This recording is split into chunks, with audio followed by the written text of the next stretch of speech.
Hello friends, welcome to LeggLife. My name is Adam, and what you are about to watch is Sherri and I in Seattle last weekend as we got the amazing opportunity to tour the Museum of Pop Culture, MoPop, as they have the Disney Heroes and Villains exhibit. And it was so far beyond anything we could have imagined, and I'm excited to show it to you all right now on LeggLife.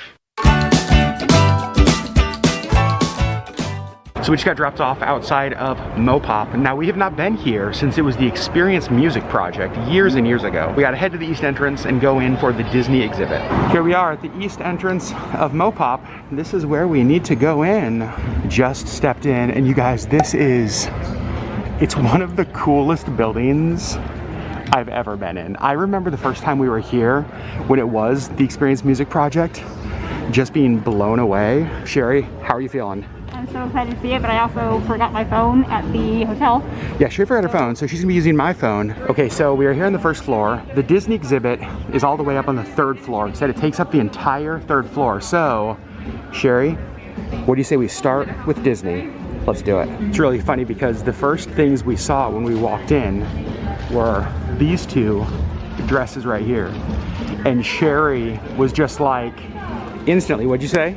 I immediately knew that was Cinderella and the Fairy Godmother. And I was like, are you sure? Yeah. And then there's the sign right here. It's the dress that Lily James wore and Helena Bonham Carter wore. We just got up here to the third floor, and here's kind of the Heroes and Villains entrance. Also, it's very sparkly. No doubt Sherri's gonna get a photo of that. And we see this over here. Jadis the White Witch. Oh my gosh. From Chronicles of Narnia. That's so cool. Tilda Swinton wore that. We just had our ticket scan, so let's head in to Walt Disney Presents Heroes and Villains. Okay, the first dress we see. You guys look at Sherri's face. Is this the Lily James dress, right? It's always a great moment. So pretty. Not only is the dress stunning, but this is really neat. They have some information about the designer, and like what they said, it says not only does she need to dance, but she needs to run away from the ball down a massive staircase. The gown is very cleverly engineered so that even though it's voluminous, it's actually very well balanced. The fine layers of fabric worked well here, so they floated around her when she moved. I wanted it to look like a watercolor painting. Success. Sherri, this was the dress you were most looking forward to seeing. Yeah, look how pretty. It is so iconic. There's 9 different versions of this gown were made, each featuring more than 270 yards of fabric each. That's a lot. Whoa. Numerous petticoats, more than 10,000 crystals. See all the little crystals in there? Oh yeah, look at that, you guys. Look at how it sparkles in the light. More than 3 miles of hems. This is the gown that Anna Kendrick wore in Into the Woods with her shoes. I was just watching a little video about it. They wanted to kind of keep the woods theme, and so you can see like in the details of the dress, it's very woodland-like and so pretty.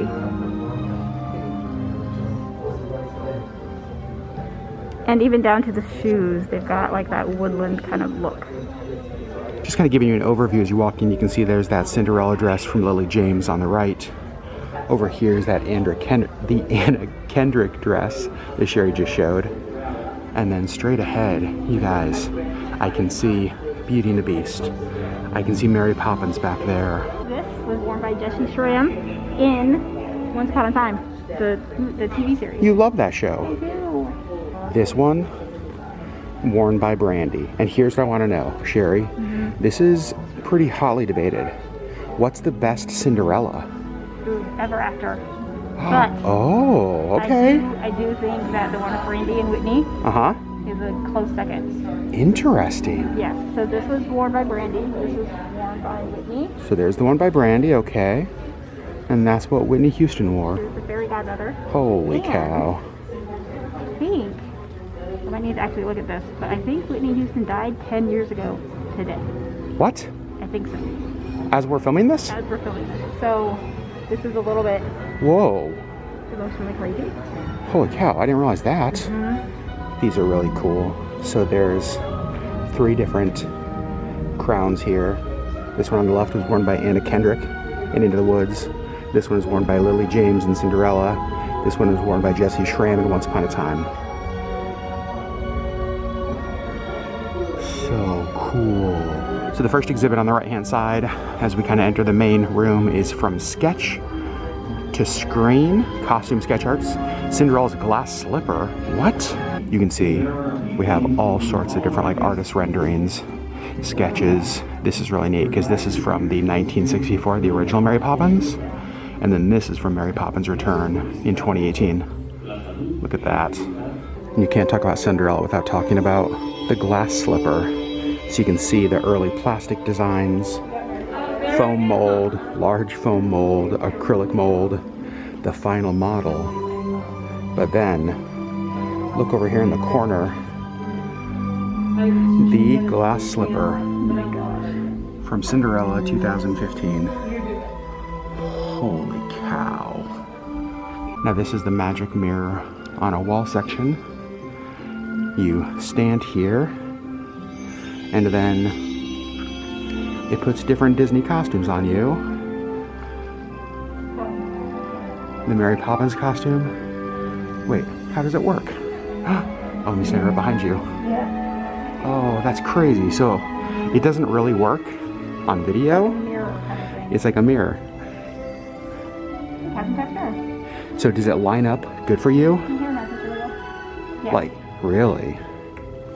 Now back out into the main room where there are lots and lots of costumes. Here we have two of the different Belle costumes. This is from the 2017 Beauty and the Beast. These are the costumes that Hermione Granger wore, better known as Emma Watson. Well, actually, probably better known as Hermione Granger. But look at how cool those are. Here we have the Prince costume Richard Madden wore in Cinderella. And there we have Prince Edward. This is from Enchanted. Sherri, you love that movie. I love that movie.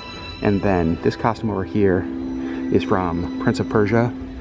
Jake Gyllenhaal wore that, but we don't like Jake Gyllenhaal because Taylor Swift told us not to. So we're just gonna move on from him.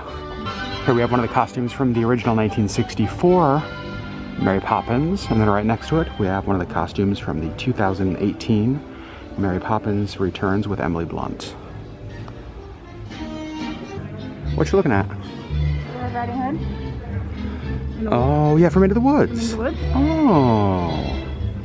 This one is super cool. Beast and Gaston. Look at that. Sherri, what do you think about Dan Stevens as Beast? How do you think he did? I think he did a good job. For, like, that's such a hard role to, like, do good. Yes, but I think he did a great job. I thought so too. I had seen online that they might have this costume here, and they do, and honestly, I'm kind of in love with it. Maleficent costume that Angelina Jolie wore in the 2014 Maleficent movie. I love those movies so much. This is the dress that Giselle wore, well, Amy Adams in Enchanted.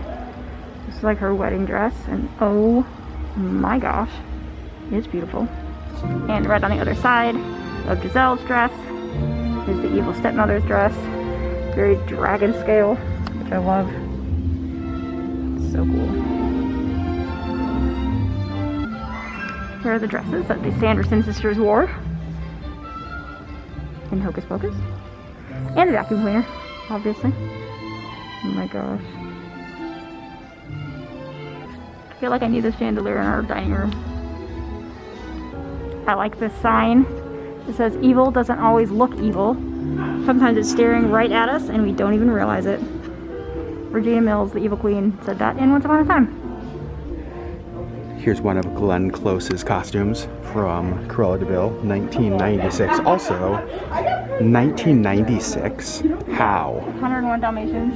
That's like so, no, but that's so long ago. 1996? No, we're not old, Sherri. We're young and hip and cool. Also, here's another from 102 Dalmatians from 2000. Another one of Glenn Close's costumes. Also, can we agree? Glenn Close, queen. Absolutely. You guys, we're gonna get into character. It's gonna tell us, what is Sherri? You guys, is she a hero? Is she a villain? What is she? Anti-hero. Is she an anti-hero? Oh, here we go. It's getting close. Sherri is a... Oh, you're a villain. Let's see which villain. Oh no. It's gonna be Cruella. Oh no, I don't even like that one. I know, I don't like her either. Alright, Adam's turn. See what we got.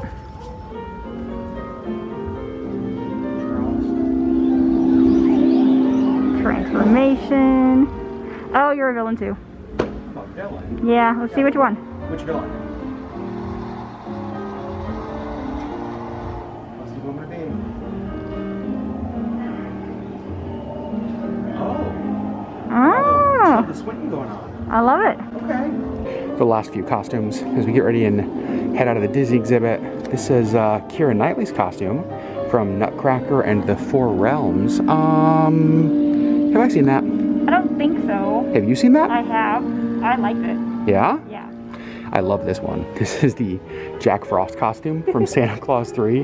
Who doesn't love Martin Short's character in that movie? Also, based on the size of the costume, he is appropriately named. Martin is very short. That looks like a child's costume. Like, look at the Martin Short costume, and then even over here to like the Glenn Close costume. So funny. All right, so you guys, that has done it for the Disney exhibit. There is a couple more costumes over here. Let's go see who those are. I mean, pretty iconic. You don't really need to see who they are. We know who they are. Yep. She's a White Queen, is that what she's called? Yep, the White Queen. White Queen, Anne Hathaway. Yep. So cool.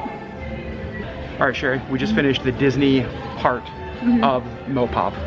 What did you think of this exhibit? It was so fun, and I love that they used like the actual costumes worn by the actors. I love that. Was this better than you expected? About what you expected? It was about what I expected, but I really liked it. It was better than I expected. They had more costumes. Yeah. And so here's one of the things I was kind of concerned about. I don't know why. Is that I thought they'd have like 1 or 2 costumes that were like really known. You know what I mean? They'd have Cinderella and Maleficent. And then just like a bunch of obscure ones. They had so many. They had so many. There were some obscure ones from like movies I haven't seen or some I haven't even heard of.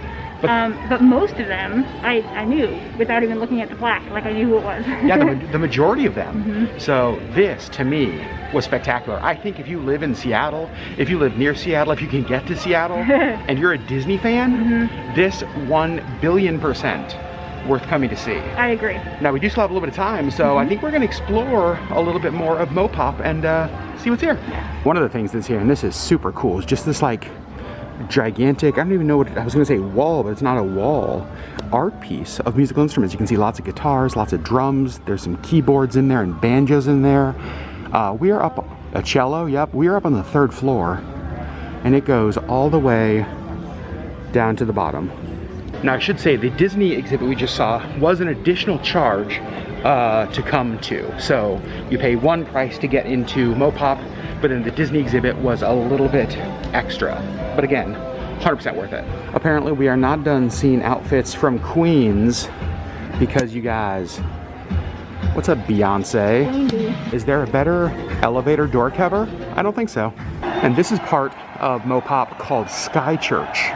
It is this just kind of gigantic performance space.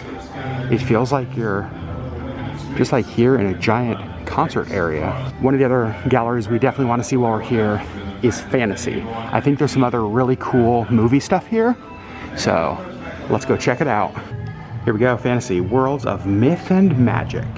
Push the button to open the giant wooden door. Where's the button? Oh, this button. Okay. In some ways, similar to the Disney exhibit, they had like a lot of things from different movies, different props, different things. Here is the sword from Conan the Barbarian with Arnold. How many of you guys remember that? Wait a second. Is that McGonagall's hat? Yes. By the magazine. Okay. That's super cool. And then over here, shut your mouth. No way. What? You guys, the elf costume from Buddy the Elf. And then look how cool this is. I mean, the way that they designed this, the way this feels is spectacular. That's the Cowardly Lion. No way.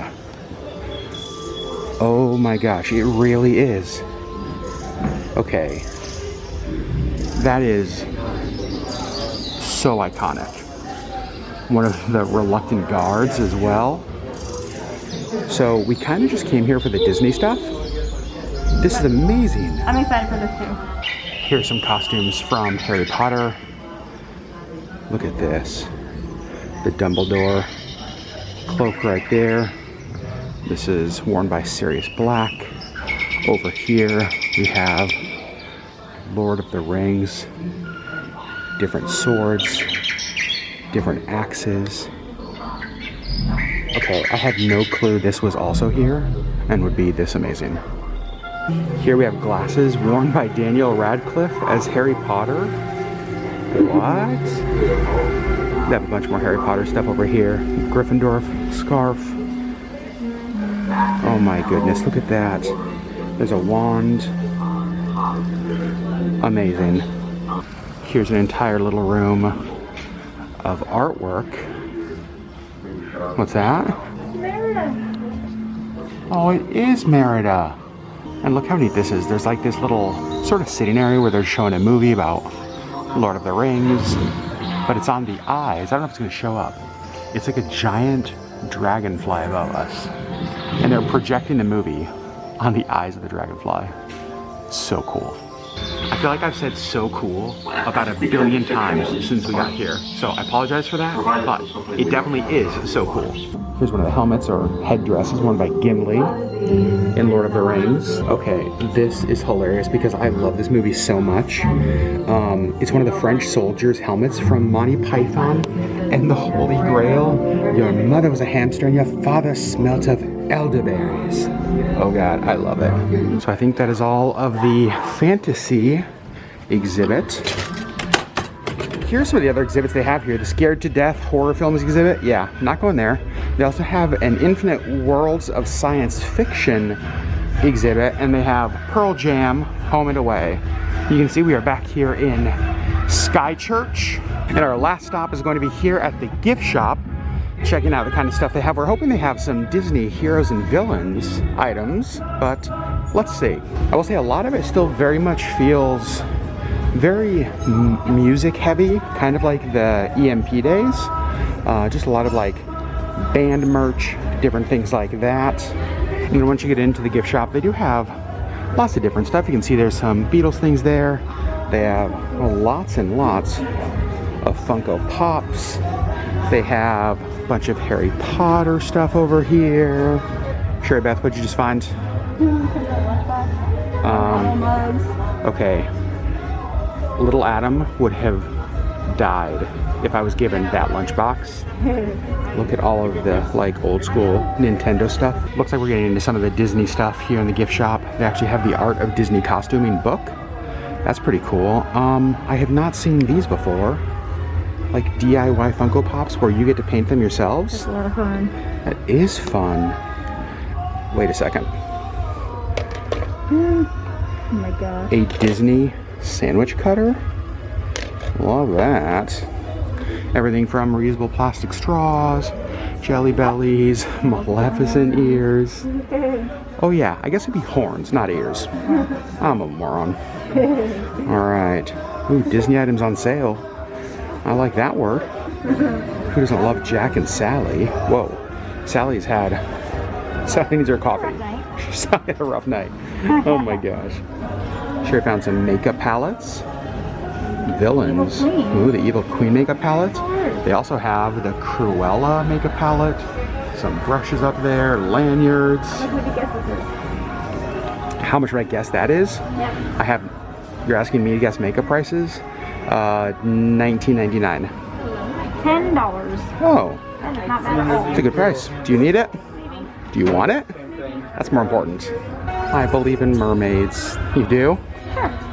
We've actually noticed they have a whole bunch of Princess Bride things here, which kind of love. Random, but love it. Right, totally random. But hello, my name is Niga Montoya. You killed my father. Prepare to die. I love that. Not a movie that gets nearly enough love. I freaking love it. Also, I have a feeling that little Sherri would have wanted these. Like Care Bears, Absolutely. Fraggle Rock. Big Sherri wants those. Big Forget little Sherri. Fraggle Rock was so amazing. What a throwback that is to even see that. And Sherri, they officially have everything at this gift shop, even a Lizzo coloring book. And Britney Spears. And Britney Spears coloring book. Also, do you need the Idols of K-pop book? I've already got it. You've already got that one? Okay. Just like that, you guys, we are heading out of MoPop. Just got outside, and look at how cool the exterior of this building is. Like, it's crazy. It's one of the coolest looking buildings. All right, so the color is because of the reflection off the building. Let me show you. You can see the sun like bouncing off the purple there, right onto our faces. Let's talk MoPop. So that was $32 per person, so like 64 bucks for us, and that included the normal admission and the additional cost to see the Disney exhibit. Right. Worth it? Absolutely. I thought it was really cool. I liked all the different costumes, and I love that they had like the movie or the show it was from, who wore it, like the inspiration behind it from the designer. Like it had all that information. It was really fun. It was fun. As Disney fans, I mean, it's a no-brainer. Yeah. But what I thought was really neat was all of the other stuff, even just like outside of the Disney exhibit. Yeah. We got to see stuff from Harry Potter and Lord of the Rings and Elf. That was really cool. Just explore the rest of the museum. Obviously, some of the stuff here is shut down because of COVID. However, still 100% without a doubt worth it. 32 bucks a person, just like what a deal. Yeah. We were there for about 2 hours, I think. And so now we've got a little bit of time, and we're going to just explore Seattle Center, look at the Space Needle, walk around, kill some time for dinner.